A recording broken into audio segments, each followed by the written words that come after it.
And good afternoon, everybody. Welcome to Smudcast 878. Keep normies out of anime, all in caps. Why not? Let's see what this video is all about.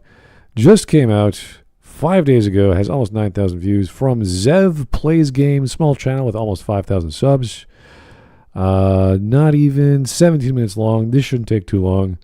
But if it sounds like what we want to watch, it will be a video we go, yes, we agree. Gatekeeping is a thing. There are reasons there are fanboys and fans, and we have to understand them both and why they exist, to have these good arguments online that are acceptable and reasonable and not a bunch of what's the word? It's not for you arguments, or it's not for you statements in like Reddit or something. There's actually some substance to what they're trying to say. I hope. We don't know these people. We're going to find out. But it's good because his first line of his video in the description is "gatekeep your hobbies." So I think he's on board. I think that's a good stance. But I have a secret to share. Oh. In the green room, Smut has been mullet shaming. Yes. As much as I love the 80s, my year of birth, as much as I enjoy it. The entire decade is your year of birth? Well, 1980, yeah, but the 80s is where I grew up, so I lived it. I mean, I still love Vice City, Michael Jackson, Weird Al Yankovic, all those guys. I grew up there. It came and went. Did you drive a Manta with a little foxtail on the antenna? No, I drove a Camaro, but I was a kid, so it wasn't really the same thing.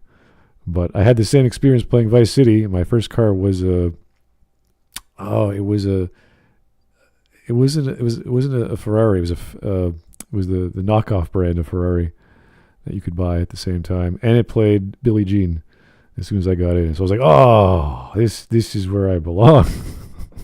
Not dating himself in real time. Yeah, get a good girl from the 80s. They're good, God-fearing, hot hair, lipstick, healthy looking. Yeah, healthy. Yes. That's the main point. Healthy. They're not overweight. Okay. Frednot also agrees. He says the mullet was a mistake that should never be made again.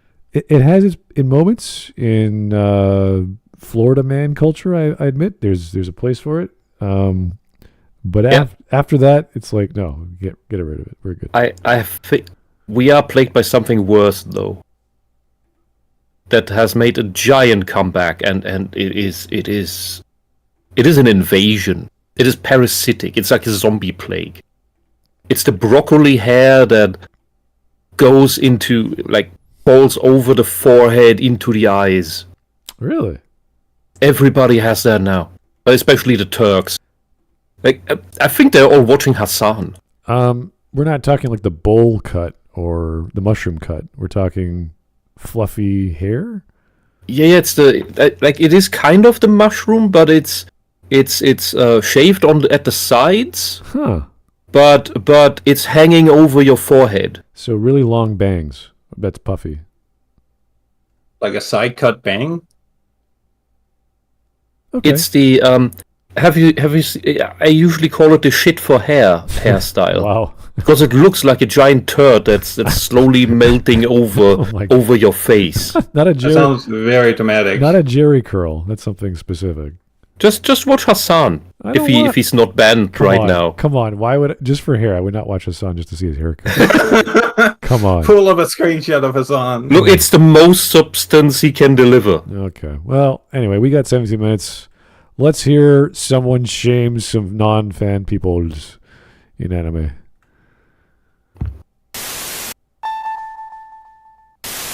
Hey, what's going on, guys? All right. Weeaboo Trash here, and welcome to today's Nice. video. You know, guys, I don't necessarily like it when people who don't understand my preferred media for entertainment choose to infiltrate it, find one thing they don't like, complain about it, and then either their normie audience just goes along with it, or they turn people off from enjoying a genuinely good series. Okay, fair point. However, you can make the argument if you are a fan of said thing and that one thing is drastically annoying. Could be a recurring trope. It could be a sound effect. It could be anything. That is worthy of an argument, but maybe not to a normie, because then that's just, the color red. Oh, there's so much red hair in anime. It's like it's so cosmetically irrelevant. Like, who cares about your color preferences, about hair? Well, the problem is simply that we are not, all of our little nerd niche corner hobbies aren't in the corner anymore. It's all mainstream. I guess. And there's a mainstream part of it. And it kind of was mainstream in Japan, if you think about it. But, earlier than it was here. But now everybody grows up with it. Every kid plays video games. Every kid watches at least the standard slop anime. The problem is that means that it's not simply normies watching it, but the people who are going to turn into next generation's Karens and Christian moms.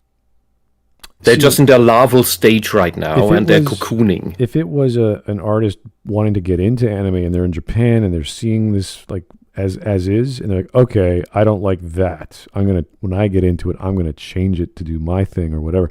Then you're like, okay, that's someone who wants to actually make their own content. Maybe start with a webcomic or do a manga, do their own thing. That's great. If you want to make that argument for visual style, for technique, for tropes, for plots, whatever, that's great. But if it's just a fan going, oh, Sailor Moon, her hair's too long, you're like, oh, come on. Like, that's, you can't like pistachio because I like strawberry. It's something silly like that. It's like, come on, that's not an argument. Everybody must like strawberry. Pistachio's bad. It must be banned.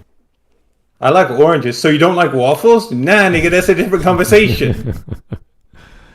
I do dislike when people try to reinvent anime or manga, and they take like a popular character, pick anyone you like, Sailor Moon, and make her more realistic, or give her, I don't know, make her in 3D and give her shading. And you're like, you're missing the point. Like, that's not why we have Sailor Moon. That's not why Naoko Takeuchi wrote her and drew her that way and animated her. Although there is funny things to do with Sailor Moon in 3D animation that they screwed up. But that's another story. I once played an absolutely horrible fighting game about, I think it was Sailor Moon, on the PS2 at someone's house. It had absolutely atrocious movement and hitboxes and moves, and I don't understand how that was made. Maybe somebody knows the title. Please don't remind me of it. Stuff that I want to go through regarding those who appear to be quite uncomfortable with what is probably God's greatest creation, anime titties. Now, these aren't necessarily people who are constructively That's certainly a good start for a video. Like fan service. No, these are people who are clearly not familiar with anime as a medium, or have become so bitter over fan service that they completely misconstrue the series that they're directly hating on. So let's... They're usually jealous. Yeah, why would you listen to these people? They obviously have a problem with sexuality or the female form. Oh, Smart, the problem is we are not listening to them, but stupid companies are. Because they are loud. And good people, decent people, are not. And that's why the minority of ass cunts always gets an ear. Well, it's kind of funny because all of these animes, no matter what you're reading or watching, with manga as well, they have the age description, they have the tags description, they have all these telling you what's going to be in the genre or the pages. So there's no surprises of horror, body horror, sexuality, romance. Oh, like, it's nothing special. So why would you complain when the thing that's coming up is going to happen? It's kind of ridiculous to me, but okay. Look, the Christian mom is going to complain about Ranma's titties because, oh god, she's naked. Yeah. The socialist is going to complain about Ranma's titties because, oh no, the female has female attributes. Oh no. Break it down. I'm Mr. Frog. This is my show. I eat the bug. I love you. So it was just another lazy night. Me and my partner were both on our phones when I hear the peculiar call of the anime tourist. Upon further interest, I found the source of this illegal immigration was Funky Frog Day, a very successful commentary channel that covers various topics. I've heard some of their videos playing in the background in... Oh my god! I for a second, I glimpsed there from the corner of my eyes as I was pinpointing that mosquito that's flying through the room, and I thought it was Dr. Randomer Cam on the screen. But it's just a guy with a mullet. I thought it would be like the cousin of like Weird Al Yankovic, who never got into music and just sort of hung out, sort of chilled out with his uncle or something like that. It's just the mullet from the corner of my eye looked like Random McCam's head. I hope that's scary. I wonder if that's like coming out of the shower kind of curls or just greasy. I don't know. Like it's probably just natural. No, that's natural curls that are unwashed. Oh. I don't really cling to their vibe. Absolute congrats to them that they can appeal to so many people and build a very powerful online empire, but they personally don't draw me in. However, let me tell you what does interest me. I'm tired of anime fan service. Now, it's my problem. Yeah, ironic that I'm the frog taking the bait from this funk. Now, I want to preface this by saying, I don't think I've ever had so much to say from so little to work with. And this is coming from a guy who got attention because of Twitter drama. Oh, God, what is this? A boy man being respectful towards girls, women, and their boundaries does not equate to being a homosexual. What the? How? When you are a male and you are in public, all you got to do is just be in public and don't touch people. You're respecting people's boundaries, whether they're male or female. That's it. There's no literary process to describe that. There's no real life behavior. You just don't touch people. That's it. That's how you respect their boundaries. Fictionally, I don't care. Just do it. Think of fictional characters any way you like. It doesn't bother me. Fans, or any reader, or even non-fans, especially on pseudo-fans, whatever these you can guess what these things mean, have no say in what is official. End of the line.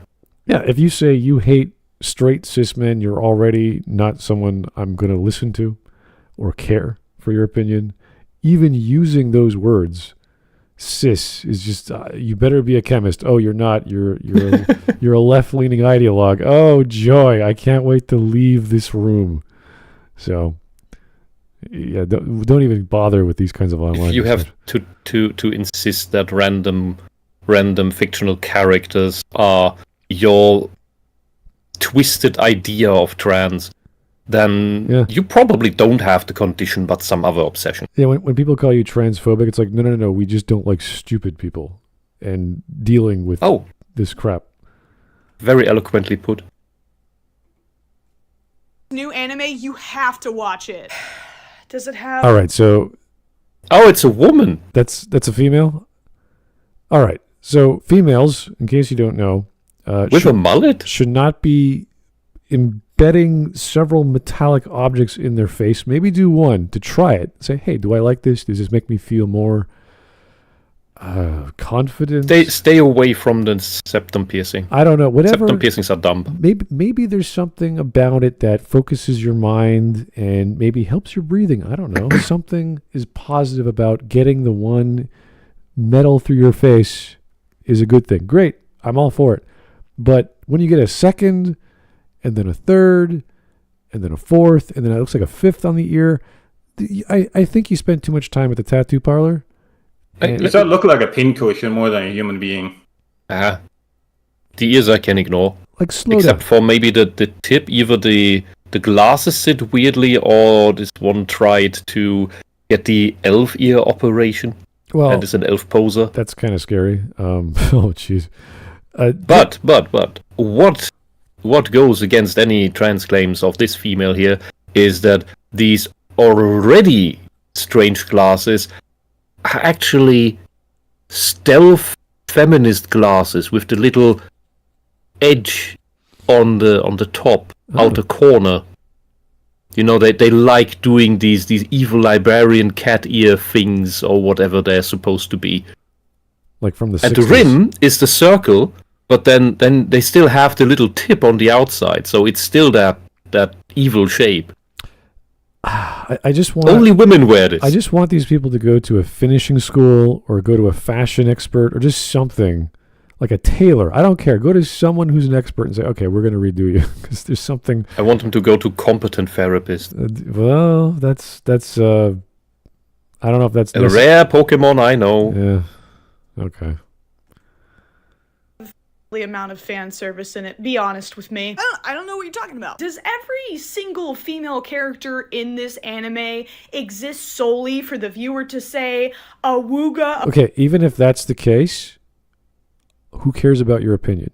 Every single one, then it's likely an eroge. If you have a young adult show where there's attractive girls and they have a little bit of cleavage, or the wind is playfully playing with their skirt, have you never seen that in life? Because I've seen that like virtually every day, going to high school in the summertime or in the fall. And the beach in Greece. Downtown, I was there last week. It's people are hot. People wear very loose-fitting clothing. People are pregnant. People are pushing their babies. People are with their boyfriends and their girlfriends, and they're just having a good time. What is your problem? When it's hot, they dress hot. They dress attractively because that's the point, and it's fine. There's nothing offensive about it. Especially when they actually are. Now, if you want to talk about certain genres or certain elements of certain genres, like for young adult that have NC-17 elements, like the boobs pop out because they're too big, or they're jumping up and down because the monster's attacking them. You're like, all right, that's obviously for a specific kind of fetish from a certain kind of creator for a certain kind of audience. That's fine. They're often also played for laughs because they're just silly. They're usually silly scenes. Sometimes, exactly. So I just want her to tell me, what does she mean by awooga awooga? Does she mean good-looking women, or does she mean that people's panties are getting shoved into his faces? No, like only, an era like comedy. No, only good-looking women, because she's jealous of other women, because she is insecure. That's why she's trans and has a mullet. She hasn't made a point yet. That's why I'm asking, what is her thing? Look, she's generalizing 100%, 110%, possibly even, because anime, when doing fan service, is so diverse about female body types that there's something for everybody, which means that not every girl appeals to everybody. What I'm saying is so not everybody goes awooga about everybody. If at all. I'd like to see the end of the clip before giving my judgment on her stupidity or lack thereof. All right, let's keep going then. Okay. You can already tell why I don't vibe with their content. It's because they come off as just another pretentious TikToker, not really carrying any particular charm or talent, just an average person who puts on a creator's face and hits record. Even if their more recent content doesn't necessarily reflect this, that's the vibe I get from this video. And frankly, it's annoying. You're telling me that every anime that you get recommended has big bouncing anime boobs. Well, I guess I can't blame you if you surround yourself by the people who only stick to the hyper mainstream stuff and not really anything else. And even then, well, that's the thing. So far, at least, it does seem like he notices the issue either, is that she just says something that makes people go awooga. Does she just mean nice-looking women, or does she mean hentai? What is she talking about? I'm assuming it's the young adult stuff, the 13 to 17 age group, young adult males, and that's fine. You could have plenty of let's say harem anime that have 9-to-1 ratio of women to men, and which one will charm him this way, or appeal to his senses, or appeal to his other things that makes him a man. That's great. I like that. And if you want to add some sexually exciting scenarios, that's great. I think that's fun. So, but her secret complaint is simply passive aggressive because she hasn't watched enough yaoi harem. Oh, I bet that's the thing though. She has, and she's angry that the boys are getting more than the girl. I don't know anything about this woman, and already I'm like, well, if this is your content, I'm sorry, this is awful. Yeah. Anyway, let's keep going. Here's Frog Jupiter, also sharing a name with the creator. Physiognomy check. Virgin glasses, I guess. Weak, narrow jaw equals life of eating soft foods. Nose ring equals lack of self-control. Mullet with crazy eyes. Okay. It's just a random combination at this point. Yeah, they could have... The mullet is the most random thing so far. Yeah. And extreme example I can think of is My Hero, which, by the way, I haven't even seen. I haven't really been paying attention that much. Actually, if you could just give me a general estimate of the amount of times cleavage and or the upskirt area of a woman is featured predominantly on screen per episode, that would be really helpful. Predominantly. 2 minutes. So 51% of the time. Okay, see, if you show her a graph of the amount of times a woman's ass is shown on screen and she's like, oh, I can't watch this. This is awful.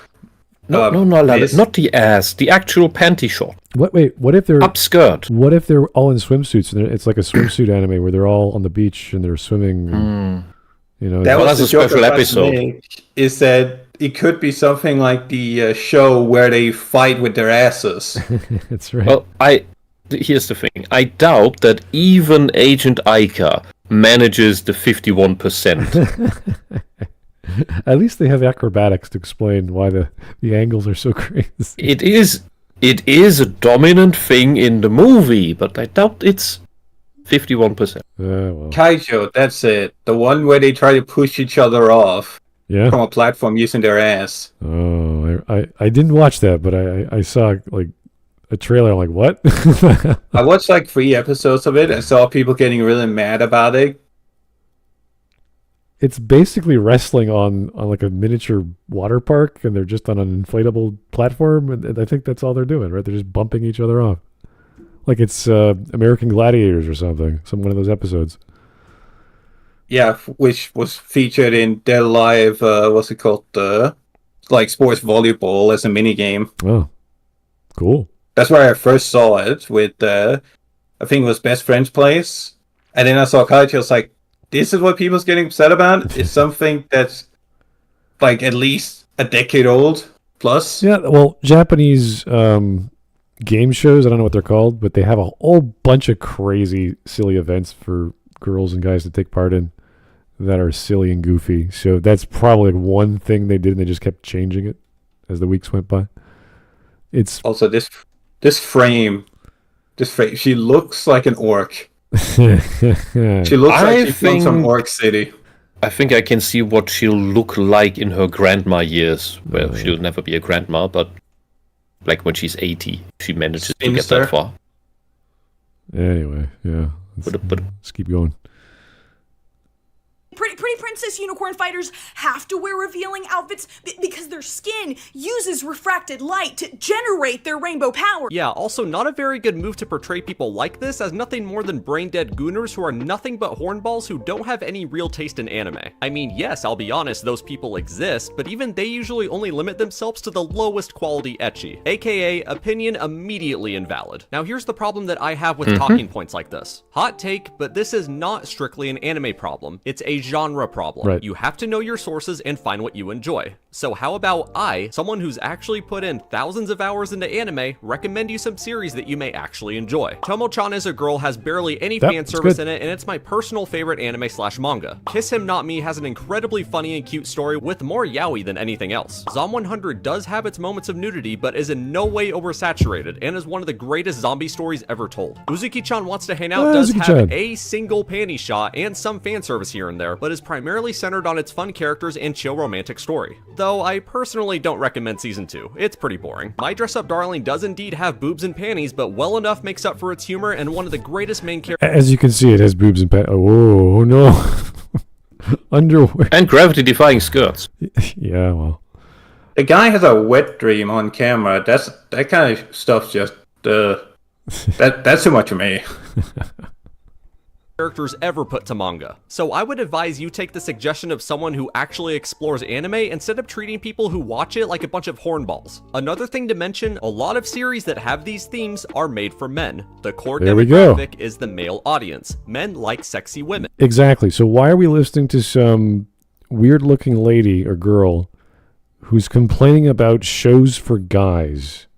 Who is unfeminizing herself because she believes not be female enough. And she's making the argument being, playing both sides as herself. It's like you're not doing a very good job of steel manning the opinion of the guy who enjoys it and apparently the guy who doesn't, or is just asking, like the straight guy who's like, what do you mean? It's a show about girls with big boobs and blah, blah, blah. It's like, yeah, but be specific. Like, what show are we talking about? Is it Agent Ica? Okay, not everyone will like that. Fair enough. But there's dozens more.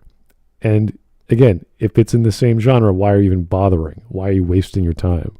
Why? Just watch Slayers instead. It's like... Lena is certainly not that kind of girl. It's like going to a burger joint, and it's like, why are there all these burgers? Like, what the hell? I don't want burgers. It's like, what?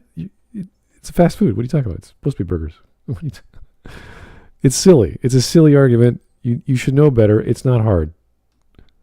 I think she's a great example, however, of the completely illogical girl that, due to insecurity, makes herself more ugly, more less feminine, and yet complains that there are other women depicted prettier than her. If she herself was good looking and complaining about that, while hiding her assets, there would be a little bit more logic about it, but this is not what's going on. This is just a race to the... no, not even a race to the bottom. She is a crab that jumps into a bucket and tries to lasso in all the rest of womanhood into that bucket.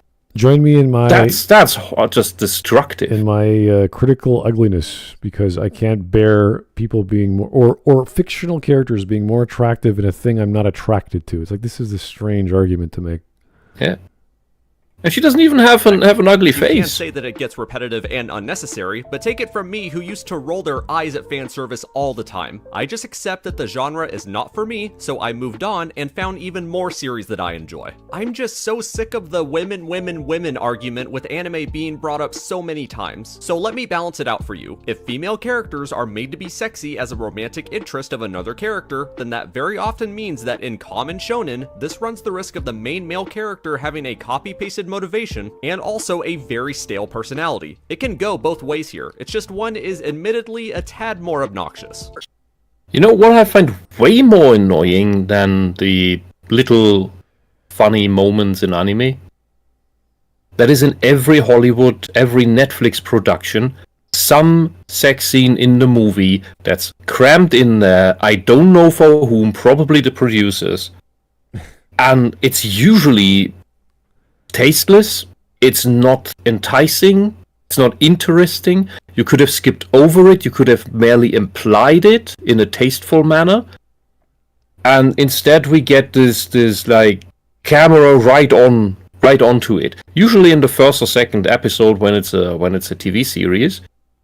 And I think one of the few exceptions to actually do a tasteful camera is on the actors scene was in Alexander in 2004. That was well shot, but it was also in an epic. I remember my mom calling me gay because I said that the sex scenes in Game of Thrones was way too much. They are too much, and they are not that great. It's like, if I wanted to look at somebody just rubbing up against each other whilst talking politics, I could pull up any porno. Not what they're saying is necessary to have sex while saying. It's also the least sexy way to convey information. Yeah, it's just cheap porn. Because an artistic sexual scene, that's a craft in itself, and Hollywood is not pursuing it. All right, 5 minutes. Japanese, however, are in some of their hentai. Shut up, you degenerate, and crawl back into the goon cave that spat you out. Okay, well, how many Gojo Thirst edits are on your For You page right now? Shut up. Okay, my respect has been restored here. I'll give you points for honesty, because that seems to be a rather common theme. People who complain about sexy women in anime are very often into sexy men in anime, which is completely okay. I, for one, don't give a rat's ass if you choose to goon over... So let me see if I get this straight. They are making a joke or a self-referential joke or potentially They make a joke that they're hypocrites. Yeah, exactly. And you're like, okay. Then how can you pursue the argument? No. Are they making fun of those people, or are they actually those people? And they're just making fun. That's a good question. that is really hard to tell with the radical leftists. Because they will admit to their hypocrisy, but still insist on their critique. Yeah. So we don't know the character of this person he's critiquing, because just because they make you laugh doesn't mean that they aren't that person. We don't know. Now, again, if they are, or if they're just making a fun of those people, that's a different story, because that's just for the sake of showing who these people are in a playful way, and that's fine. Just don't scream and shout because people do the same with female characters. Now, to people who want to say that this is a skit or it's just satire, my problem with this is that they set themselves up for failure in that regard. The title of the video points out the specific gripes that they have, and the quote-unquote satire that they deliver comes off as more whining than anything. So while yes, you could... Okay, so they are actually those things. They're just more self-aware than others that have the same opinion. Okay. But they're self-aware that they're hypocritical, but they still hold those beliefs. Yeah, okay. Exactly. Don't care. In that case, don't give a shit. Yeah. If you're just knowingly... Like, if you're knowingly being a cunt and saying, oh, it's fine I'm being a cunt because I know I'm a cunt. Okay, Yeah. you're still a cunt. Exactly. I was just pretending to be retarded. Satire, I would make the argument that it's not very good satire. What it comes off to me is just your basic bitching and coping about anime tits. It's my experience and personal impression from this that you saw nothing but hyper mainstream anime, saw some themes you don't like, and carried over... I'm not sure what hyper mainstream aside from just wildly popular, I guess.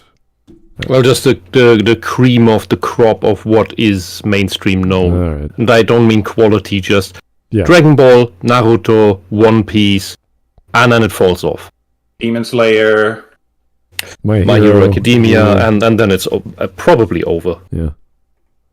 to your channel about it, without even attempting to explore any more options within the anime medium, because if you did, you would know that not every series is like this. You would know that it's limited to your choice of genre, but you clearly didn't do that, because again, you gave the most bland and basic mainstream opinion and your normie audience just ate it up. Speaking of which, let's move on to that. This literally describes 99.9% of isekai animes. Okay. Then don't watch isekai. Yep. Do you want me to hold your hand down the escalator? I think I speak for everyone when I say that we'd all rather keep our anime and our separate. Thank you very They much. are. Do you have any idea how hard you have to look to find series that even come close to being pornographic? And if you do find it, they have genre tags and ratings for a reason. Yeah, you Not don't. allowed to be broadcast on most common channels anyways. You don't get that on Crunchyroll or anything public. As far as I know, it has to be something specialty even in Japan. You can't just do that. They have all kinds of laws against that. There's a reason why most straight out pornographic animated stuff is, let's be frank, look completely different, because those are often made by studios that aren't part of the mainstream. And those that did make porn earlier in their career did so to show off their animation skills to then get into the industry, and then leave that past behind, like many of the creators of stuff like Kill la Kill and Gurren Lagann. Those guys were porn artists first and foremost when they went into stuff like Gainax. Yeah, it's the same as I mentioned before, previous streams. Getting into anime or manga, you do doujin, and the creators of said manga from the doujin, or just popular from doujin, they go, oh, you like this? Okay, I get it. Oh, you're doing this kind of thing. Great. And people sold it because that's how you make your money. You sell easy to sell stuff that is popular, and it's sex, and it sells. It's quick and easy. So that's fine. It's a literal business potential for you to make. So that's how you get known. And you're like, oh, I did some doujin for the sake of it. Everyone does it. No big deal. Showing off how good I can draw someone else's art style, mimic it, do my own storytelling, get some fans going, whatever. Yeah, many great artists in history made their bread and butter with porn. The Japanese main example is Hokusai, the man who made The Wave and the, 36 paintings of Mount Fuji? Yeah, he also did the variety of female tentacles with octopi. Yeah. He also did like a whole branch of yokai, and many of the common pictures we view as like the de facto images of those yokai was done by him. Huh. He also was one of the first people to paint a corn of rice. Oh, grain? I think grain of rice is what you say. Husk? Ear? No, the actual little rice thingy. Oh. Individual. Okay. Yeah, he did that after he did calligraphy on a marketplace. Huh. Interesting. So first he did a really big one with like a broom size brush, and after that he did the tiny, minute one. This man was an absolute genius. The crazy thing, and he was absolutely ambitious. When he reached 90, he said, "Now I have mastered the art of the East. I shall venture forth," or when I reach 90, "I shall then venture forth into the West and master the art of the West." Sadly, he never made it that old. It would have been cool. The other part is that... Oh god, now I talked so much about Hokusai, I almost forgot the other point. Damn it. It'll come back. Hokusai is great. In the context of this video, a woman is the equivalent of a full-blown pornographic experience. Yeah. Ah, right. Women do like to watch pretty women. They're also the main consumers of lesbian porn, although they are themselves not lesbians. And that is in part because they like to project themselves onto the woman, the beautiful, wonderful woman in the pornographic depiction. Just like men like to maybe project or relate to the protagonist of a story, who's going through tough struggles and buffing himself up or whatever. You know, I used to think this way as well, when I was a porn addict. Spy Family was the first anime I watched. It did not control my mind for the rest of the show. Okay. Alright, that's definitely the declaration of all time. That was a good reference. Spy X Family is a pretty wholesome show, aside from some violence here and there. So maybe he's going off differently on this one. Spy Family has a few suggestive moments. You can't talk those away, but they're very well integrated into the rest. I can't remember any. It's all mostly violence. It's yeah, but it's like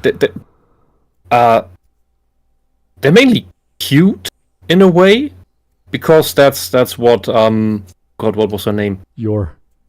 It's mentioned so rarely. It's usually in juxtaposed with a little funny scene, little funny moment right after the egregious action horror stuff. Yeah, there's no sex. Like, there's nothing sexual. Because the emphasis of the show is mainly cute.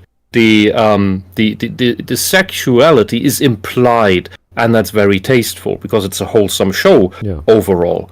And there is in the intro of the first half of the first season, you have there's this one tiny animation that's like a second maybe or two, where you have this silhouette of Yor in monochrome without a face.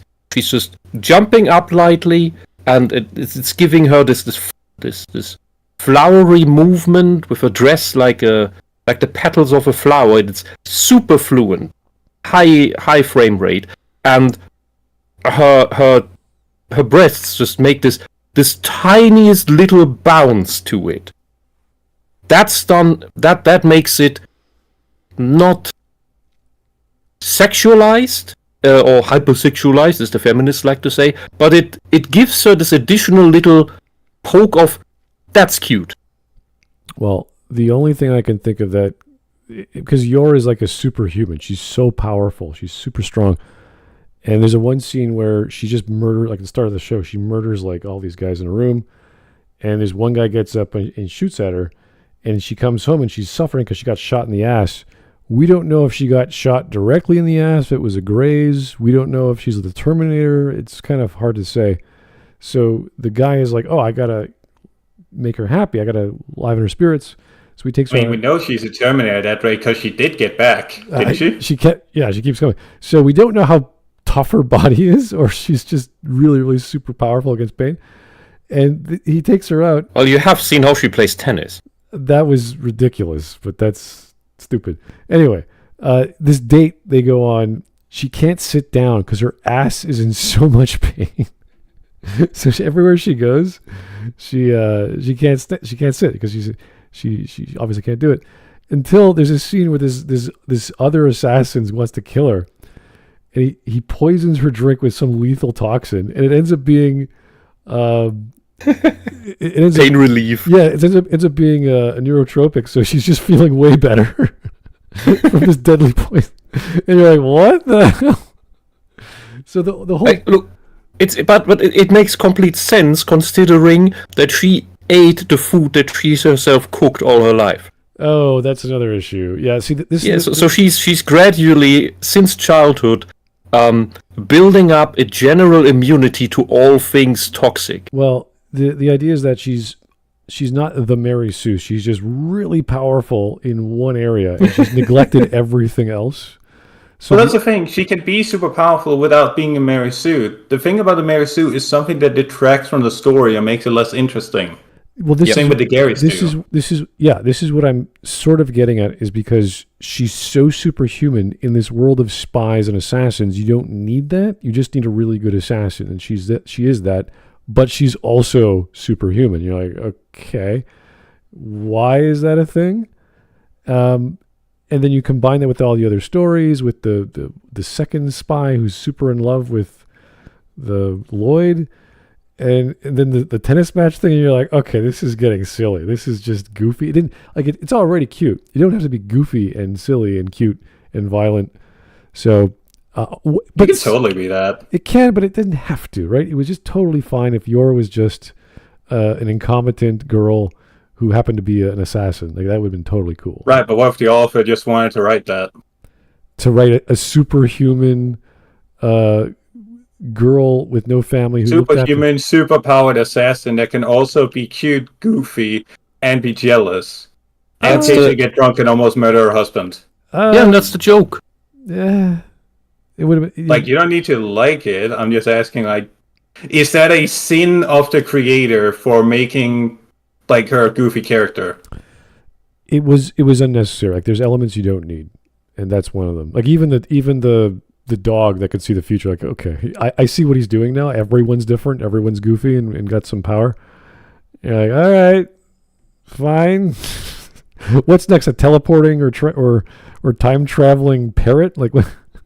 If that makes for a funny scene or funny scenes, I'd be down for it. Oh god. Yeah, but because look, the way this comedy works is that all these over the top powers still do not come out as being witnessed by anyone, and basically make it look like this world is actually normal. Well, that's the theme is everyone's a spy or everyone's hiding something, and that's how the city, not just the city but the countries operate, and it has that 1984 sort of vibe to it, where everyone. Well, it's more like Cold War. Yeah, it's like a Cold War, but it's everyone's secretive and there's all these spies and all these policemen running around. And I think that's enough. I think that's more than enough to tell a good story, that you don't need. Well, even Anya being a telepath is like, oh my god. No, look, that dog over there is a Mossad spy. Those tourists over there, FBI agents from America. That couple over there, UK specialist agents. Exactly, yeah. They're all spies. Yeah, but look, the dog is not over the top, because in the end he has still only the mind of a dog. But he's part of a secret program that made all these other dogs. Yeah, but he can't talk. And the only person he can communicate with is Anya. Yeah. Because, well, him seeing the future doesn't help much, because he can't communicate. Only Anya can read his mind. At times. And then he's still not the smart. He may be smarter than other bears stealing picnic baskets, but he still runs around in circles. He's still just a dog. Anyway, let's keep going. It still remains on a level. Here is Frog Jupiter again for the $5. Thank you, sir. The complainers are also the ones who goon, and the main demographics who consume romantasy books. One of my favorite titles, Breeding with Bigfoot. Oh, God. Wow. That's in the Barnes & Noble special shelf. Yeah. Women only. It could be a manga. You never know. That's where you see the danger sign. Anyway. But yeah, this is also going on always. The let's criticize what I actually feel guilty and shameful about. It's the hypocrisy that once it's known, we saw with Neuralities and a bunch of others. It's so obvious. It's history when you're in elementary. Then you get to high school and they could care less. That was the dumbest fucking real-world comparison you could have chosen. You found an anime you liked. You can find several more. Real quick, I just want to take some time to shout out some of my peoples. Big thanks to Obsidian for the artwork used in my videos. I'll be linking her stuff down below. Please go check her out. Also, a special shout out to my frequent commenters, Actual Deer, Alantha Rosewood, Sky Raider, Sleepy Rulu, Amy Similton, and Joker Onhiro. I appreciate you guys being... I appreciate the fact that all of them have the exact profile pictures you would imagine. That's great. All right. Hey! If I could, I'd kiss you all. Maybe take you out. Red can make a trope video about that. Waste 20 minutes of our lives. All my friends are anime weebs? Yeah, okay. To dinner. We can share a Shirley Temple. If I missed anyone, I am... You're taking people out for Shirley Temples? Are you joking me? Plain, what is that? You don't know what Shirley Temple is? No. Nope. Okay, you take grenadine, club soda, and some of them call for maraschino cherry or orange juice, depending on where you're from. It's non-alcoholic. So when you go to a bar and you order a Shirley Temple, the implication is you're with a minor or you're with someone who doesn't drink. You're the designated driver.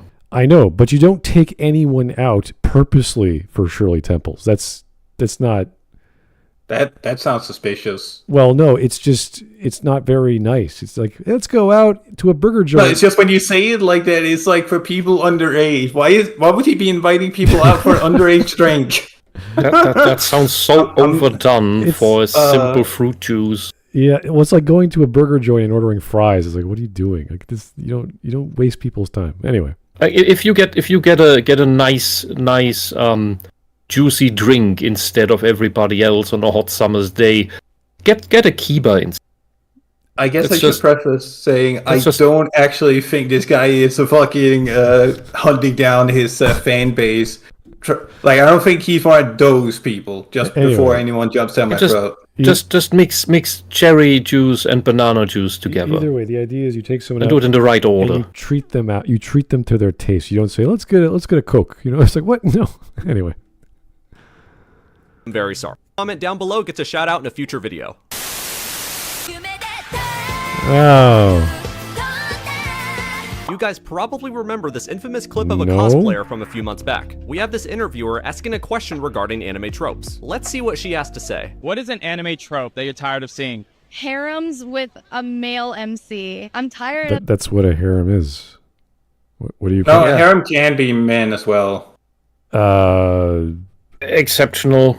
Yeah, but a male MC is the harem. If you want to reverse harem, it's a female MC. That's all it is. And she said harem with a male MC. She wants the same thing, but with men. She wants love and deep space. Oh, she wants a male harem. Okay. But yeah, why else would she emphasize with male MC? She wants that high school host club stuff.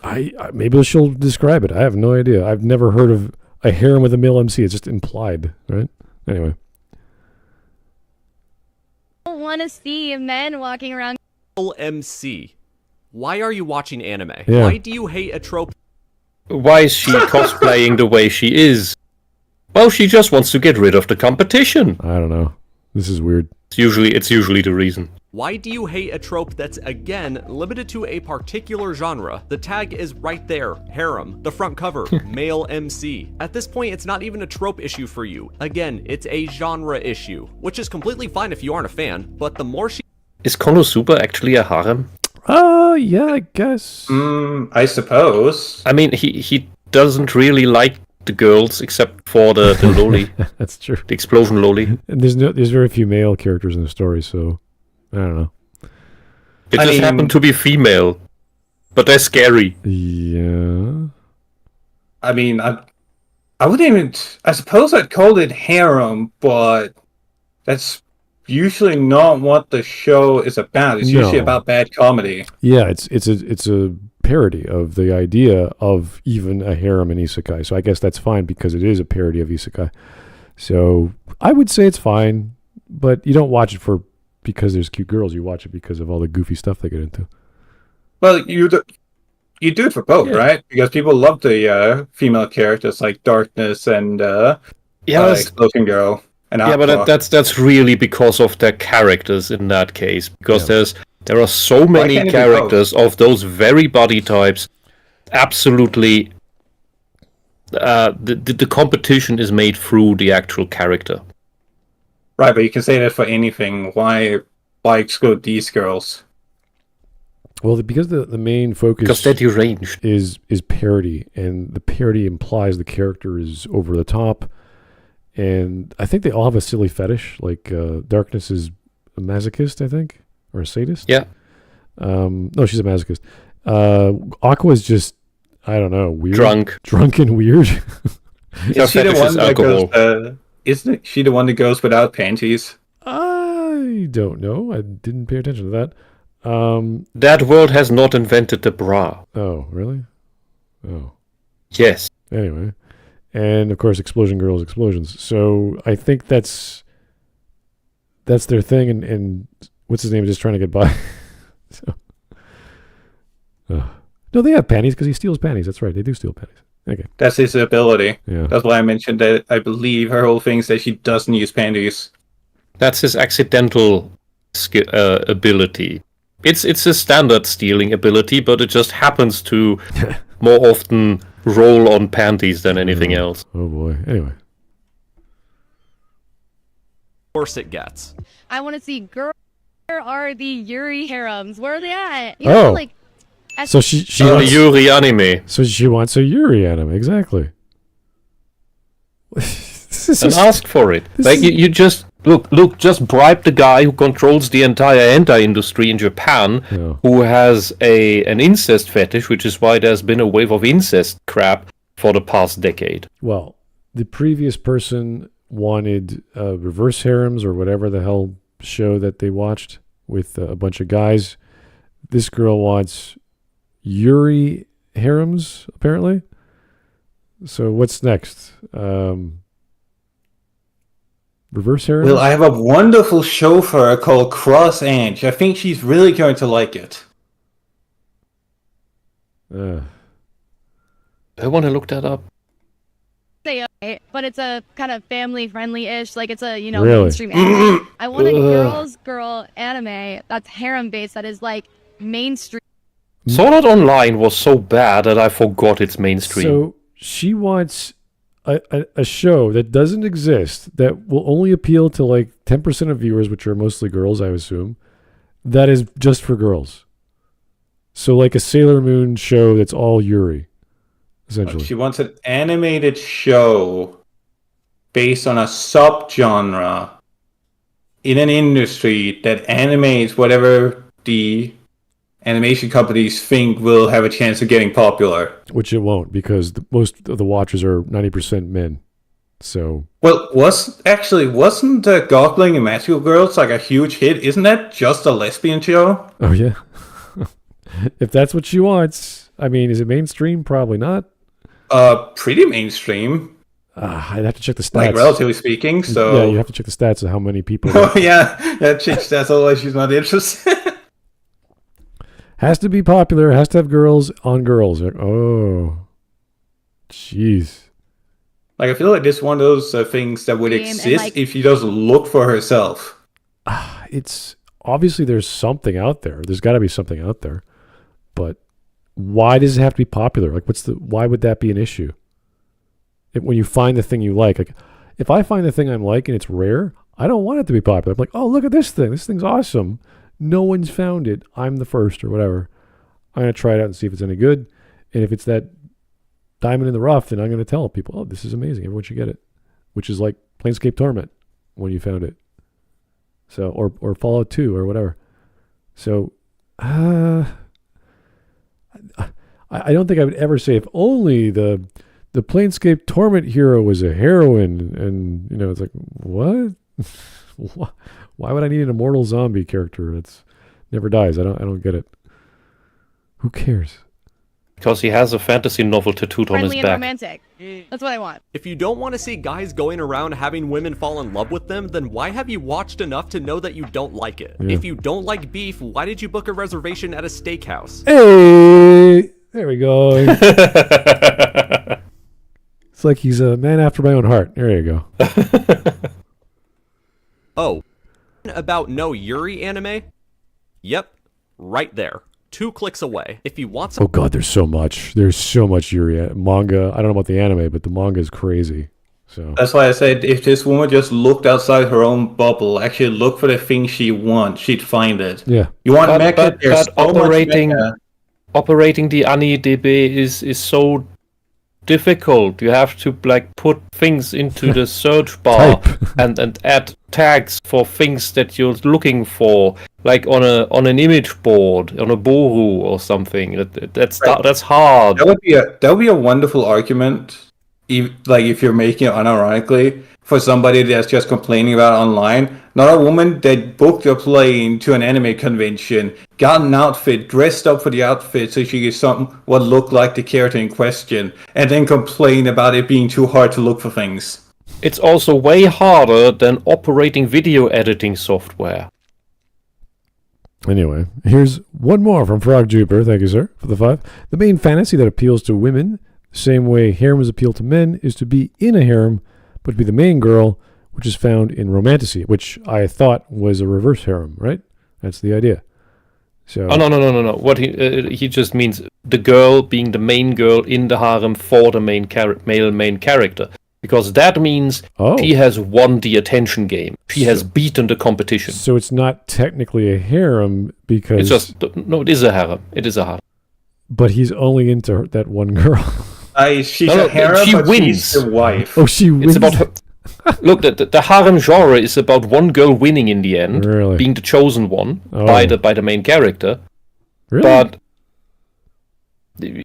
there are manga that have alternate endings where the other girl gets the guy. Well, yes, but yeah. that's like like Ichiko 100%, where it's like there's 3 girls, right? So it's like, all right, one or the other, and they change the endings, or they have a voting for each, or they make an alternative ending chapter. The or quintessential something. quintuplets. There's that one. happens. They have the canon one, but they also have multiple endings. Yeah, okay. Yeah, Super did that with the Lolly Explosion girl, where in one of the endings he ends up marrying her.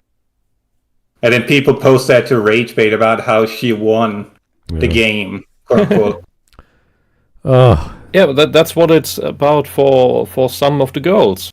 They want to be the one that wins in the competition with the other girls. They want to be the favorite in the harem. All right. something so bad, don't always expect it to just be handed to you. SAO is a family-friendly series. Yeah, I think the Now, the one thing I will agree with her on is that, yes, there should be more mainstream series like this. And by mainstream, I mean something that's well-known and relatively easy to find. But here's the thing, the core demographic of anime, on average, are men. A lot of men love anime, and the money listens. They make anime for men, men watch it, they share it around. Also, we're dealing with overseas TV shows here. Anime isn't even in your territory. We don't get to decide what we want. It can suck, yes, but anime and manga is so mass-produced that you can find anything that suits your taste. You just have to go look for it. In the end, it's the wallet. Well, it's the same issue with football or soccer. The majority of the money is where the men are. The majority of the money is where the basketball is, with males, with hockey, with baseball. Same thing. That there are female sports teams. They're just not as popular for obvious reasons. So you can go watch them. Anytime they go after Uzaki, we know it's about insecurity. It's what is it? What's the plot? It's basically just slice of life, right? She's just a cute girl. Yeah.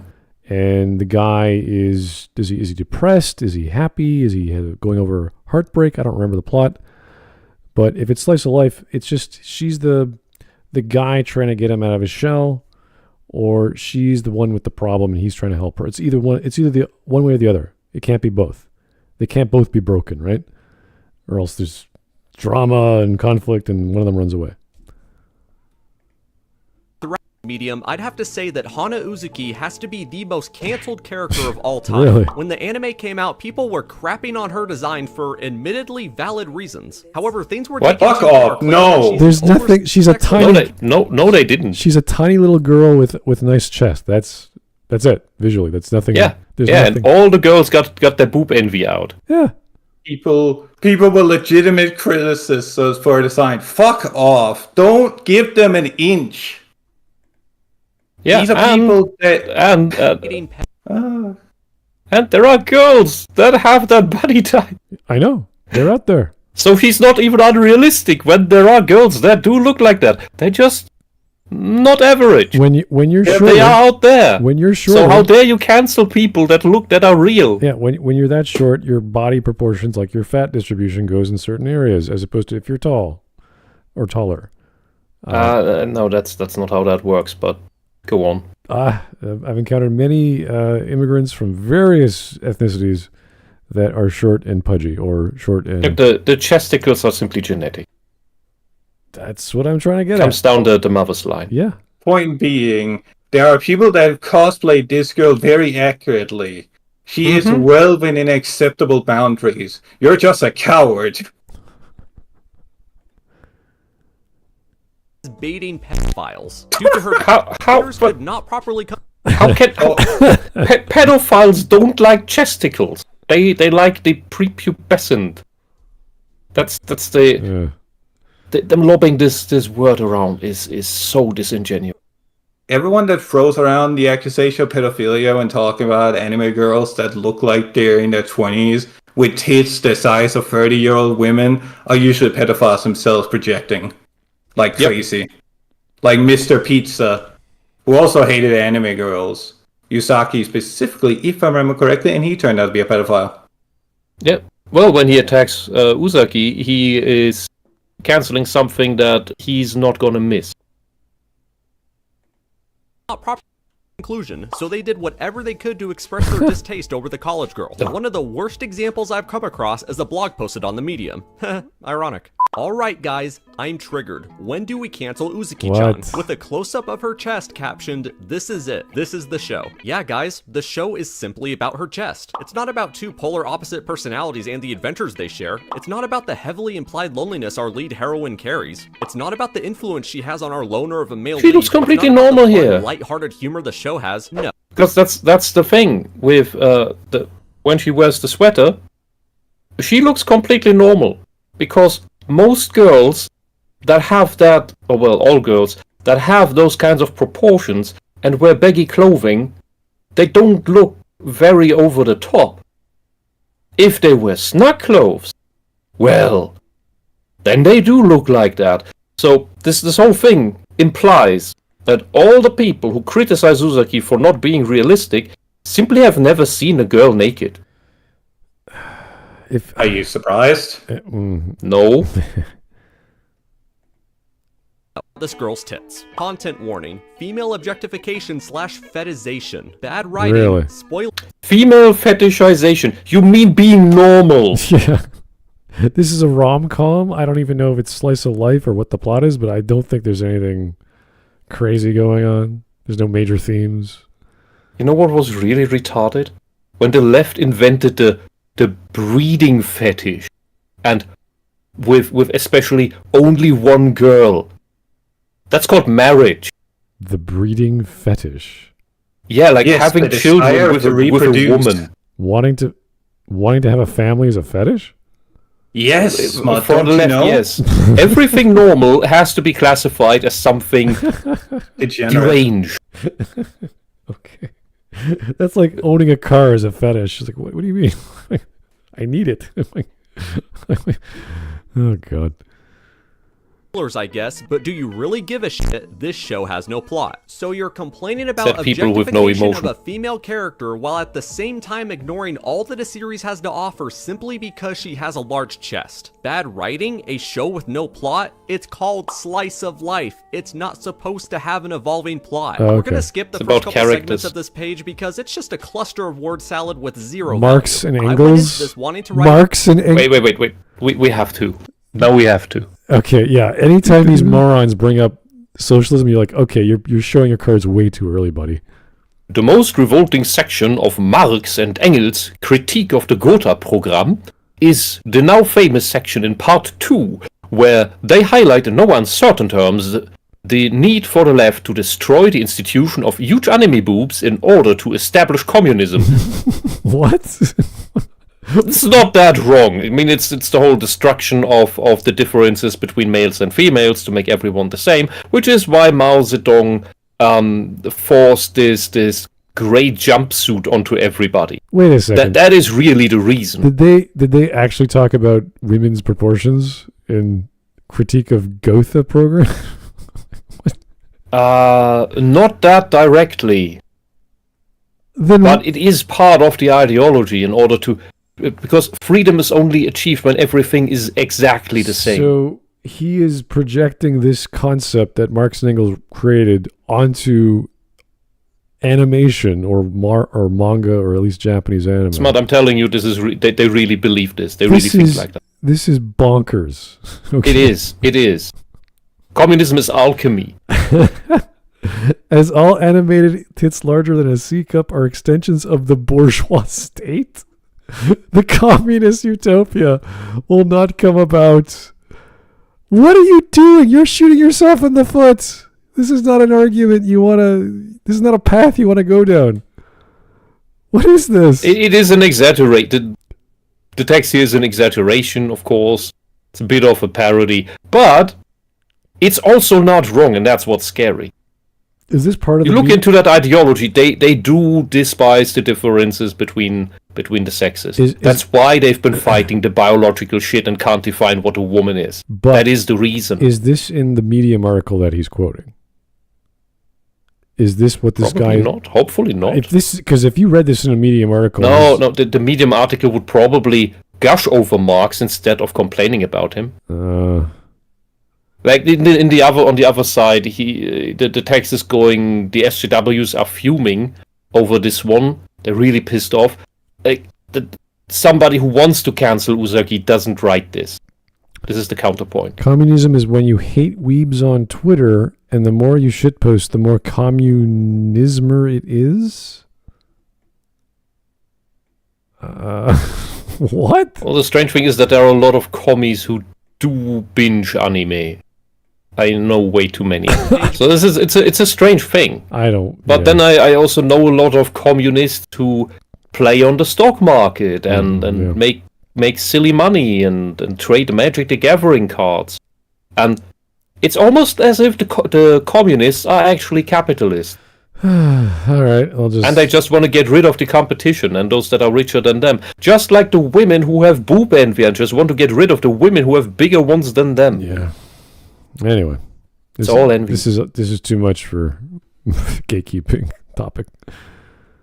Because it's just a cluster of word salad with zero value. I went into this wanting to write an essay about Uzuki-chan, but I quickly ran into a minor problem. Mainly that Uzuki-chan is such a vaciously empty piece of media that it is literally impossible to write an essay about it. Uzuki-chan wants to hang out stars one literally impossible. A junior in college. He spends most of his time alone, interacting with a few people from campus here and there. Uzuki Hana, the title character and 1 year below him, decides to insert herself into his life and force Sakurai to be more social. I thought you said it didn't have a plot. That was the perfect synopsis for the show right there. If this was my first time hearing about it, I would be very interested and would ironically be thanking you. But Sakurai doesn't want this. He's perfectly fine the way he is. He has a good work, school, home life balance going on. He takes care of himself. He has the friends he wants. He eats right and sleeps on time. Quite frankly, he doesn't need Uzuki at all. She just shows up and refuses to leave. And what's more bizarre, because she wants someone to talk to. A loner who never talks to anyone and never spends time with people. Probably because all the other women are jealous of her and just bully her or shun her.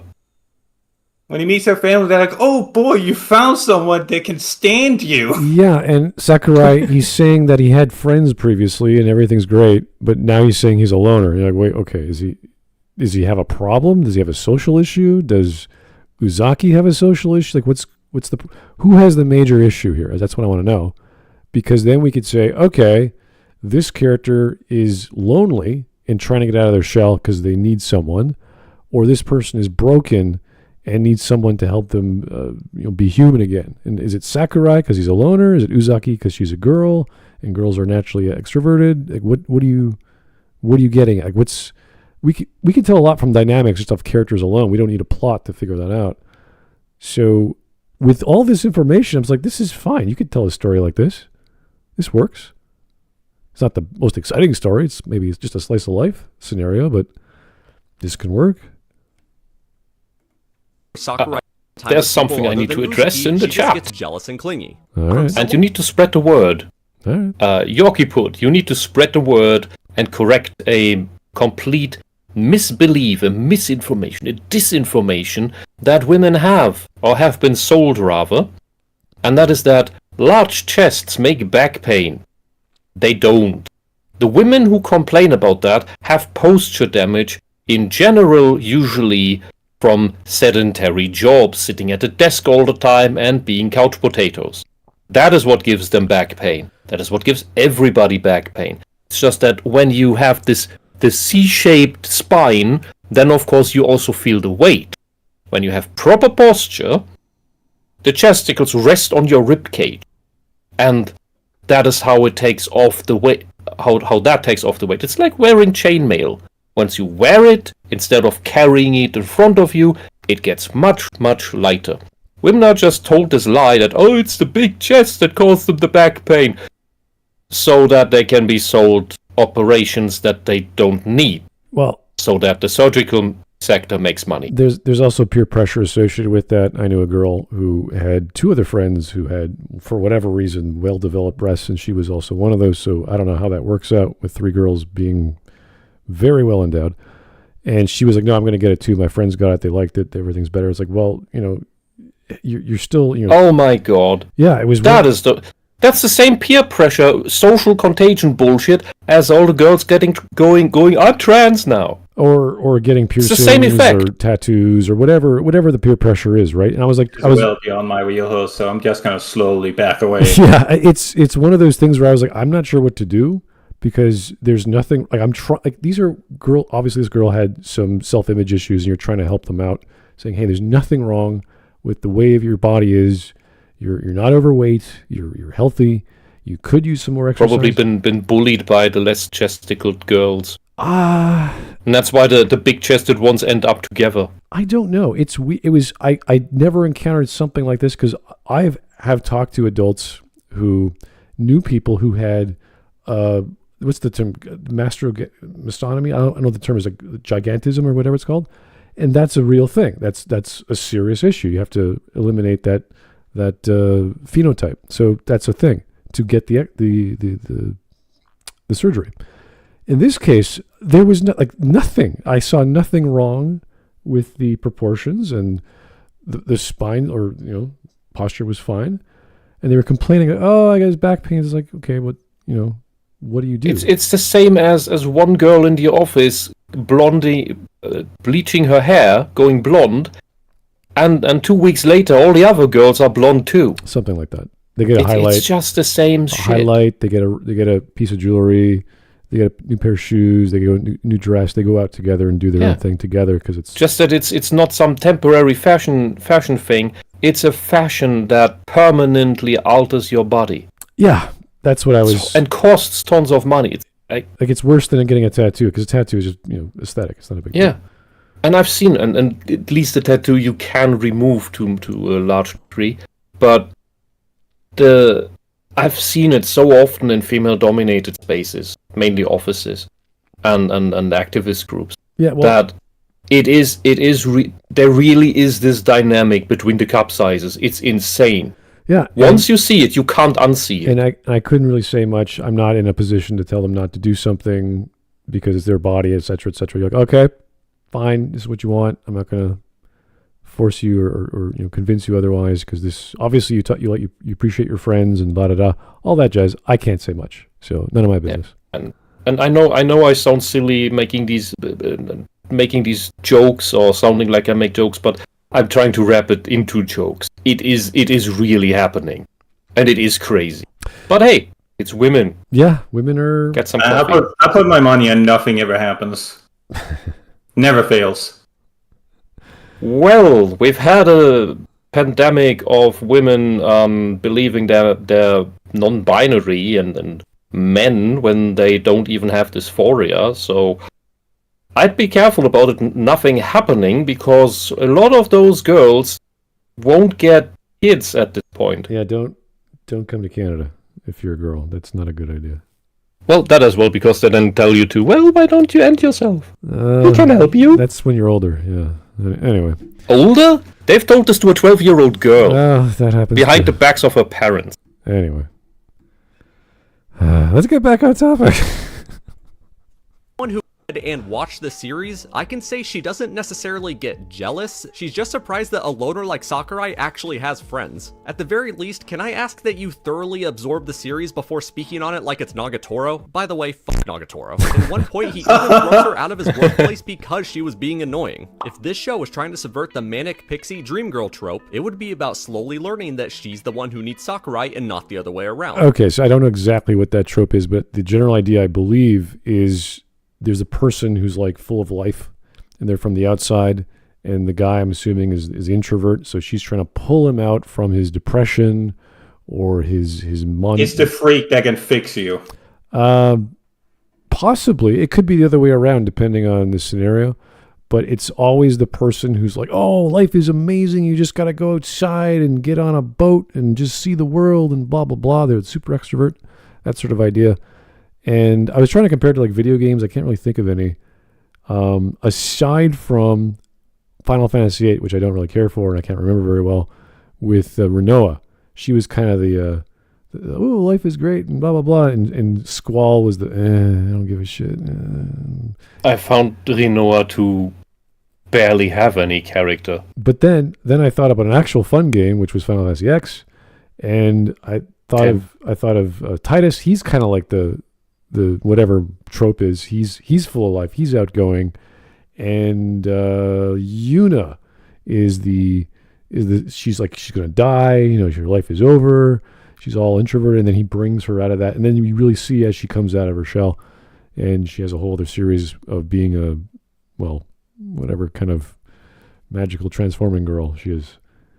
So are those is X2 or 10.2, is that canon? I hope not. But yeah, I think it is. Let's get through this. Yeah.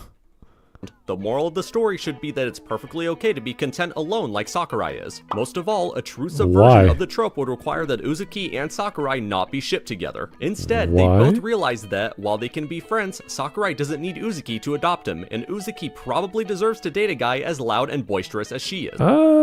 Deserves? Not necessarily. She might like that, but that's not what's happening. No. I like that it started out with, this has no moral grounds. This is a non-existent story. And then it evolves into how they would want the story to unfold. Yeah, this is this guy's opinion of what should happen in this slice of life with no plot. You're like, oh, really? and suddenly people need to get together with people who are exactly like them. Well, if you're going to criticize a slice of life, there's lots of ways to go and say, okay, you want this to be a character-driven story where their individual problems are about the story, and you're like, great, let's do that. Then that becomes the plot, and now the shut-in has to get out, or the person coming in is not the medicine he needs, therefore the shut-in is actually healthy. So you have to reveal that in the story. He went through trauma. This is a Band-Aid, and I don't need you, but you're my friend. I'm nice. Or the opposite is, he's such a good person, he's so kind, and she's the broken one, and his good nature is just rubbing off on her so much that she gets healed just through association, which doesn't happen. But it's a fantasy. It's not real. So that could be nice. That could be cute if you want to go that route. I don't know the story. What he's suggesting seems a bit more, mundane. The critique is nonsense, because opposites do go together. It's just in relationships. If you're going to give an example of a solution or a better idea, give a better idea. The steak house I went to, maybe they could sell like hot dogs and like popcorn. Everyone likes sushi. It's like, no, I want the frickin' top cut. I want give me the top sirloin. Give me something with foie gras. Like, blow my mind. Like, go crazy. No. He just doesn't need her. It's not a story. There's no romance, guys. Like, what the fuck? This rom-com has no romance. Like, what the hell? What am I watching this for? Go to a steakhouse, get a freaking hot dog. What are you talking about? From Tartarus, you would know from finishing the first season that Uzuki chooses to be with Sakurai as a way to make up for how he helped her overcome her own shyness and reclusive behavior. You've deprived yourself of such a solid series all because you were distracted by her huge tits. He then criticizes the show because Uzuki cleaned him while he was sick, spilled water on them, got flustered because he called her by her first name. That's like every trope in every rom-com for manga. That's Japan for you. That's every... These are mandatory tropes if you're gonna be in this genre. Yeah. God damn it. Every time.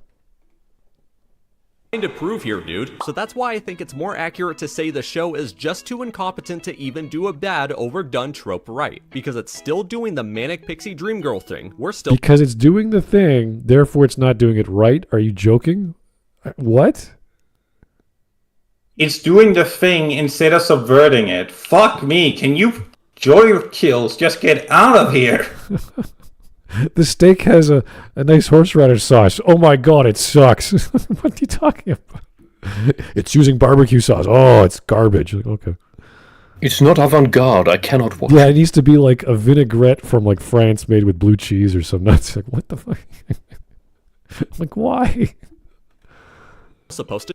Uzuki still adopts Sakurai. We go through the motions of an MPDG story. The only difference is that the guy does not want it to happen, and it happens anyway. Wow, the trope of the reluctant male lead who gets showered by the women's affection is like, what, does she like me? I don't understand. Why is this happening? Japanese brain does not process. And this is supposed to be endearing somehow? It sounds to me like you're not a fan of typical slice of life, and truth be told, I'm not... Well, I don't think he's a fan of just Japanese sensibilities in general, because anyone who watches any rom-com from Japan, like anime, it's always the reluctant hero.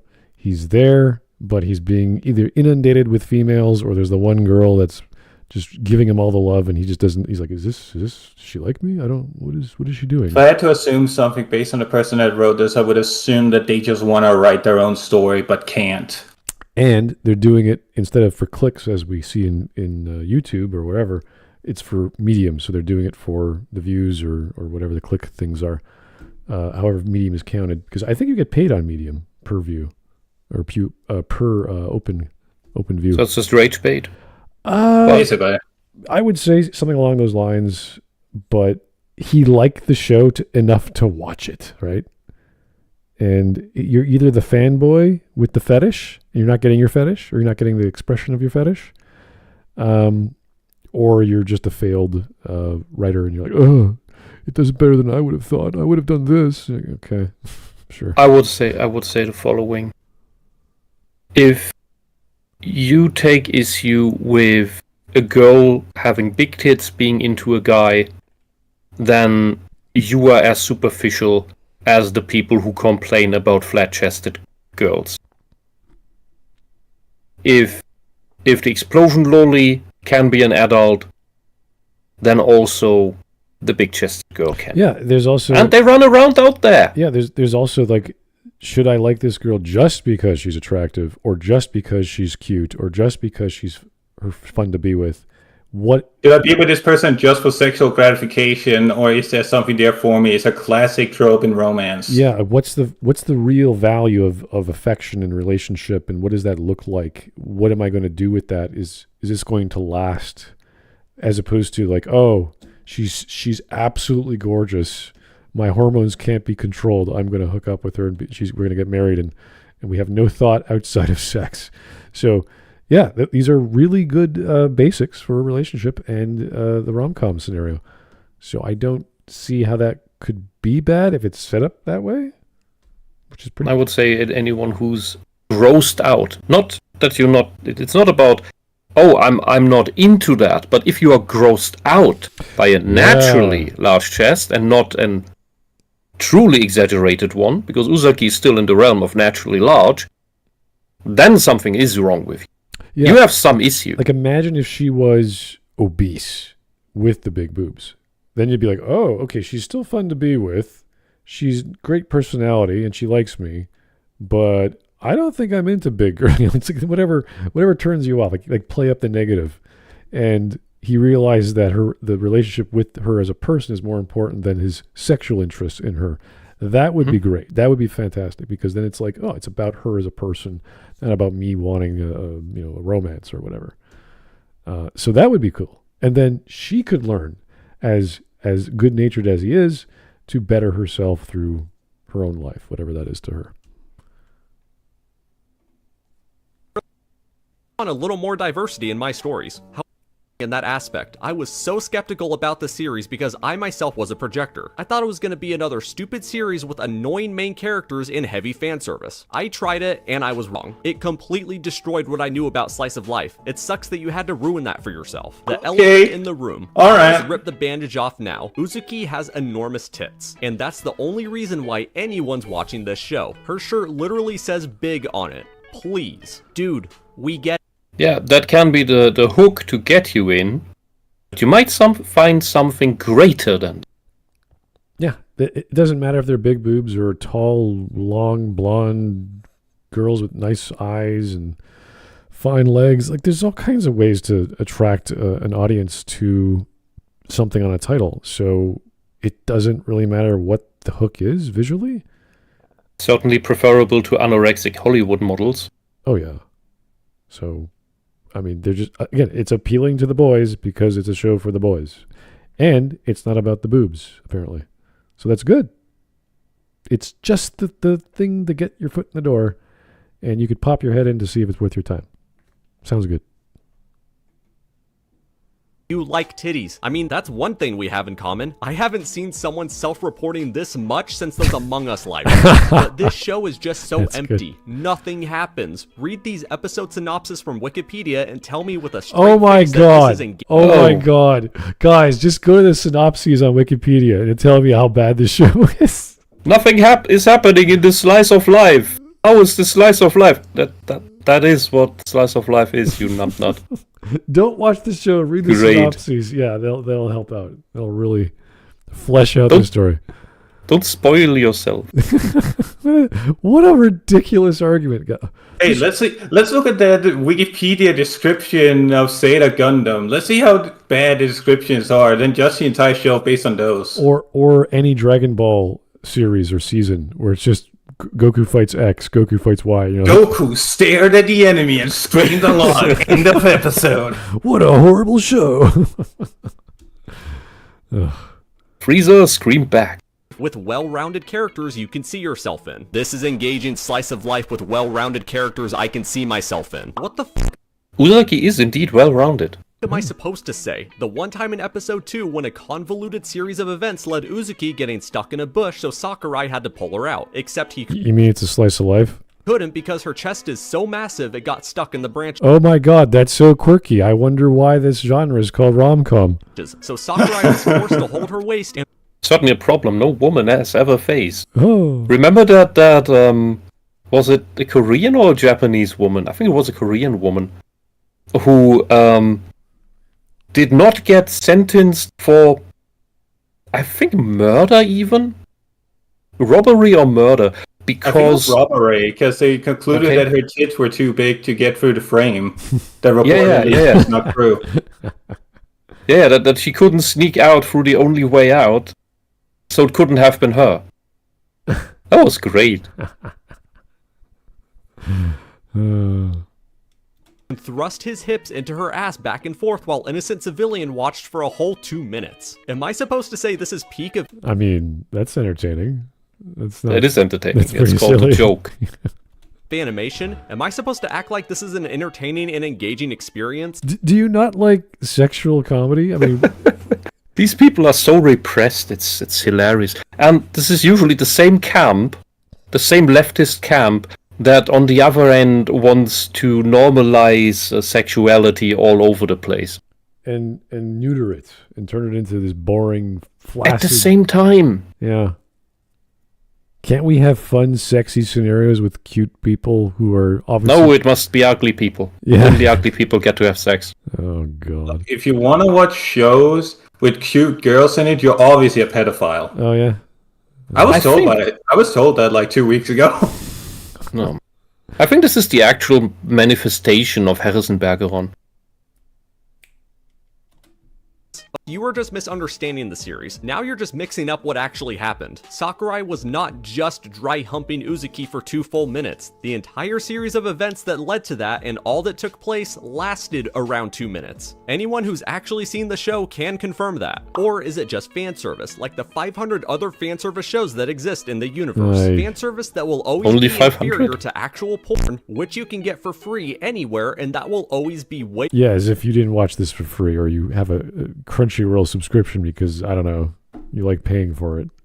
Paying for Crunchyroll is like masochism. Self-harm. Than teasing vaguely sexual situations anyway, because it's fucking porn and that's what. No, teasing is not porn. Porn is porn. That's a very different thing. These complaints are made by people who have never been in an embarrassing cute situation like that in real life. I pity them. I seriously pity them. Well, they lost a lot of their adolescence, I guess, not hanging out with exciting people. I don't know, fun, attractive people, whatever. What did you do? Yeah, but it's like one such event. Like, you won't have this, like in anime you have 1 or 2 of these events in every episode. But in real life, you will have at least one in your youth, in your adolescence. Or in university. Like, come on, what the hell are you people doing? Even I had these moments. And I was a horribly balked introvert. Alrighty, we're almost done. Again, we're doing this again. Here we have a panty shot and misunderstandings involving a big titty character, and you immediately equate that to people fucking. I genuinely hope you find some healthier hobbies, my guy. This is not good for you. In conclusion, if you don't like anime, don't watch anime. If there are certain series you don't enjoy, don't force yourself to watch it. You can hate fan service. Again, I don't always like it either, but stop invading spaces and genres you don't understand and pretending you actually watch anime. Please.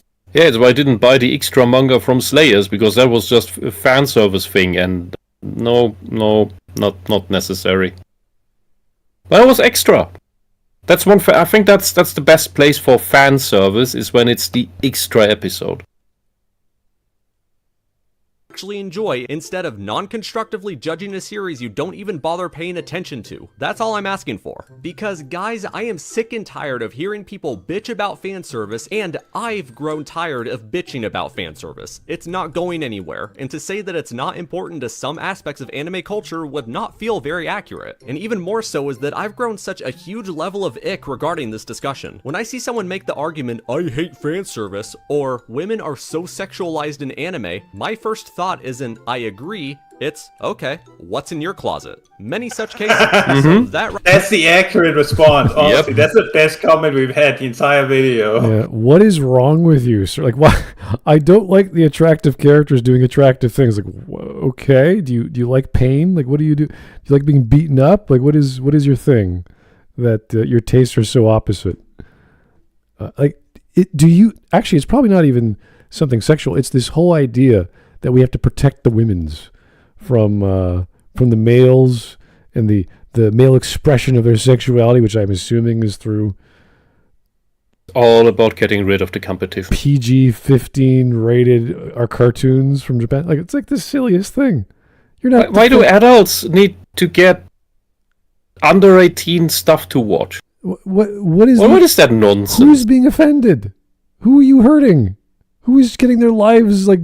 The Christian moms. The SJWs don't want to admit that they're Christian moms. Oh no, the cute schoolgirl likes the cute schoolboy, and she falls over, and he catches her, and they fall over in the water, and they're all wet, and they're laughing. Oh no, that's oh my God, she's so.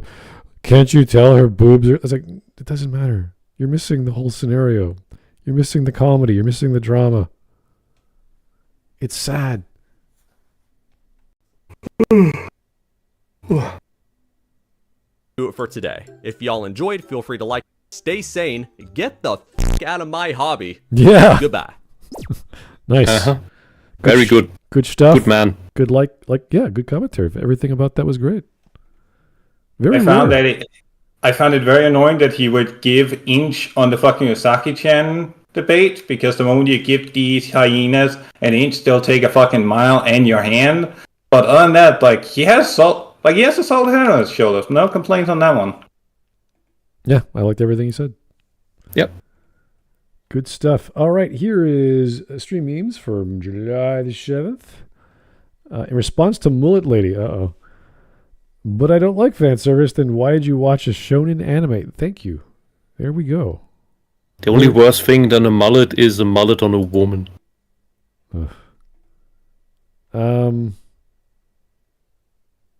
I know what the top one is. I don't know what the bottom one is. Oh, now I see it. Okay. I don't know where it's from. I want to know though. Does anyone know? No. It's not the magical girl version of Fate, is it? I hope not. It could be, because I do know that they turn him into a girl, so. What do we got here? Try to scream and I'll choke you with my boobs. Okay. Pure art. I'll choke you with my... Has that ever been a thing? I don't think it's possible. If they're big enough, it works. Well, not the choking, but the smothering. Book talk woman.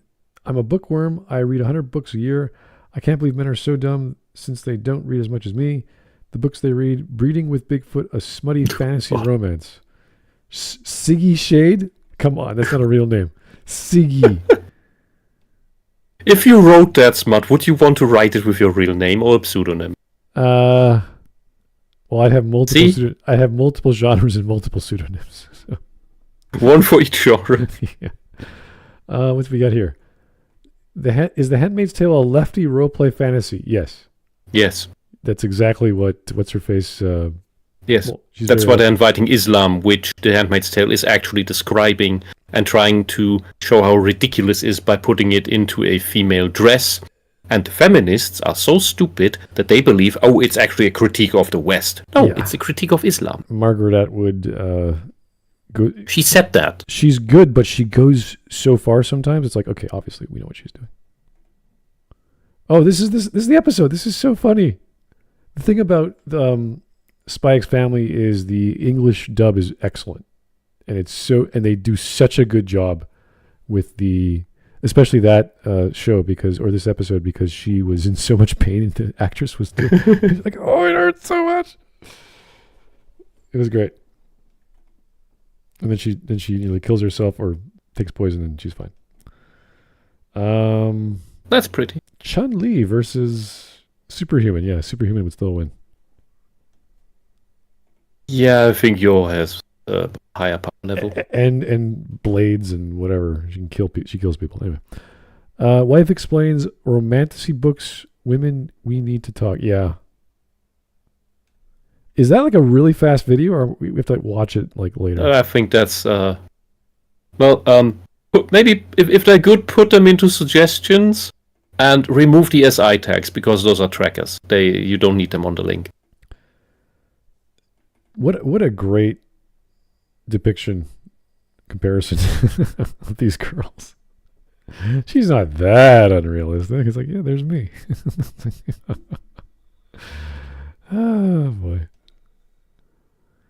Women have no right to bitch about Uzaki-chan when they have shit like this, warning lots of sexual assault. My God. I can't. The Diabolic lovers? I can't tell. It's a reverse harem, either way. Okay, the unrealistic Uzaki-chan. 150 centimeters, breast size J cup, age 20 years old. The real life Abigail Shapiro. She's only 150? She's tiny. She's very tiny. Wow. Oh. Breast I or J cup, age 20 years old. Well, she's probably older by now, but yeah. There you go. For anyone who curious According to the chart, women with zero sexual interest in rape or violent pornography are as common as a man with a foot fetish, about 13% of the population, meaning majority of women have some interest in rape or violence like BDSM. For men, a rape violence fetish is significantly less common, obviously. If men had that fetish, there'd be a serious problem. Interesting. There are lots of studies on this topic. Cis Very males, enlightening. I like how they specify the cis, as if we didn't know. When they said males, we'd be confused. Uh-huh. Oh yeah, it's a dog whistle. Yeah. Sex toys, all right? Mostly women. Receiving pain, mostly women. Yeah, okay. Reminder, this is canon. Uzaki rode the dragon. Oh, they got sex, really? I didn't know that. They got the sex going in the show. Or the manga. More large-breasted women. Here we go. In March 2008, a conviction against Serena Kozakura was overturned because of her bust size. Allegedly, Kozakura broke through the man's apartment and climbed through a hole 72 centimeters by 22 centimeters in the door. The verdict was overturned when the court found out that Kozakura's breasts were too big to get through the hole, which was 101 centimeters. I mean, fitting your shoulders through that is already quite the achievement. Yeah. Well. Interesting. Women. I'm not going to read all that. Oh, it's about Casca. No, we're not touching that. No, she's so unrealistic. This perpetrates a wrong representation of real women's bodies. No. Damn, got to hit the gym to look like him and improve myself. Yeah. Well, you can't improve your genetics. This is true, but women can also go to the gym. That is true. Okay. An ugly woman can at least pass if she went and got herself toned. Uh-huh. So, I don't know why most women look good if they're... So we're doing comparison between the same types of mythical characters, I believe. So vampire, we've got the classic, was it 1930s or 40s vampire? And in Japan, we have hot schoolgirls. In demons, we got the typical devil-like looking character. And in Japan, we got the hot schoolgirls. And in zombies, we got, ugly zombie characters. And then in Japan, we got hot women who are zombies. Because it appeals to male Japanese, not necessarily Japan, but males in general. And they know their demographic. Anime girl with huge boobs, moves a fraction of an inch. Her serious honkers, it's showtime. Yeah. Last one. It's always ouch her back. Uzaki-chan wants to hang out. And never ouch her feelings. Japanese cosplayer says, Shibuya says, criticizing Uzaki-chan offends women like me. Oh, wonderful. I'm offended. Yeah.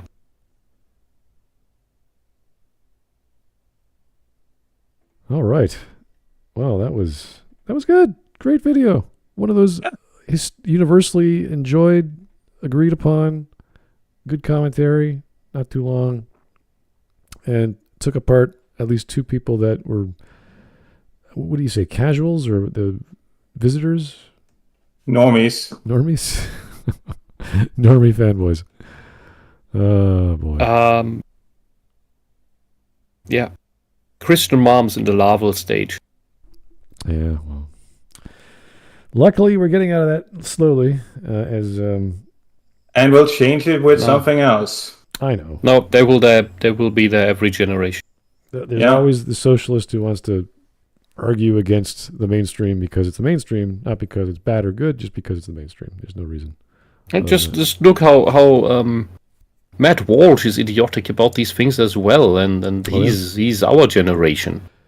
He's usually on point, but he does make some weird takes about sexuality just because it's involving sex, and he doesn't like that because boys and girls should not be taught about sex. We're saying social, sexual deviancy and Puritanism hand in hand with conservative Puritanism. We're already seeing in every area that supposedly has the correct worldview or whatever, they just turn Puritan. It's They're weird. just using it as springboard. They're not using nuance or detail or context to argue their points. It's always, does this align with my political or religious beliefs? If not, it must be bad. Therefore, let me argue. Or this is useful for my current political beliefs. Yeah, unfortunately. Whew. All right, guys. Well, that was great. Thank you for the suggestion. It was a good video, and we learned a Yeah, little great bit. video. Yeah, I'm glad we covered that. So welcome to the week of summer. This is fantastic. The weather's great. Go outside and get some, I don't know, a few thousand steps into you. Get some water going. Make a date night at a steakhouse. And now that you have the idea to go to a place for the good reasons, like, burger joint for burgers, steakhouse for steak, and it'll do your body good. I think your body could use more protein in general. So, yeah. Thanks for the suggestion. Keep them coming. Keep the voting going. We'll talk to you soon. Have a great night. Good night. Night.